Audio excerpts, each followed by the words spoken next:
So for those of us who are avid SpongeBob fanatics, there's no doubt we kept a mental list of episodes that stood out for not necessarily being our favorites, but ones that they insisted on airing repeatedly. And of course, it wasn't a surprise that some of them became our favorites as a result. For today's topic, the greatest example I can give of such is Season 3, Episode 12, Chocolate with Nuts. This episode is fantastic, a prime example of what to expect from the golden years. The interesting thing about many of these older episodes, and the best way that I can describe it, is that they flow like music. Every aspect from the pristine animation to the smooth dialogue is so well done that it acts as a visual and audio bug zapper. You can't really explain why you're engaged, you just are. This episode was such a hit that even Tom Kenny himself ranks it as one of his favorites. He simply describes the episode as sick, which is true, in the best possible way.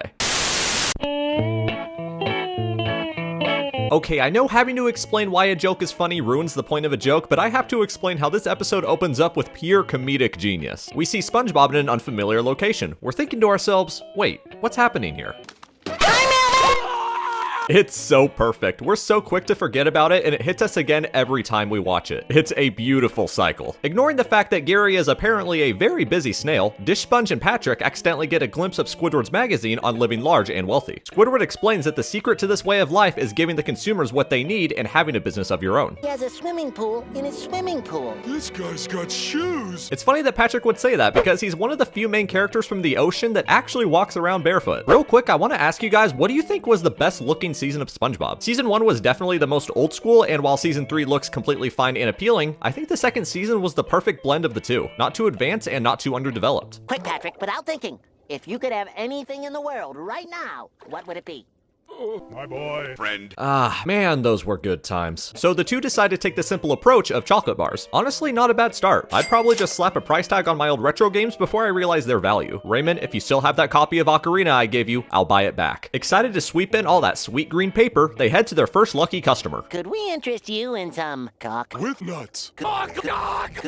Why is this scene so amazing? I think it just brings out the kid in us. This is one of the most quoted moments in the series, and it's just a guy randomly screaming at the idea of chocolate existing. Sometimes it takes the littlest thing. Since that didn't work, they encounter another entrepreneur who swindles them out of some cash. And if once wasn't enough, how about twice? This is before the 5-minute mark, and there's already so much that's happened. After more failures and nonsensical humor, SpongeBob and Patrick decide to try and change their sales pitch. Let's get naked. No, let's save that for when we're selling real estate. Can someone please explain that joke to me? All these years and I still don't get it. 12 seconds later. Okay, after some digging, I found out what the gag was. It's just SpongeBob ripping on how far real estate people will go to sell you shit. This aged a little too well.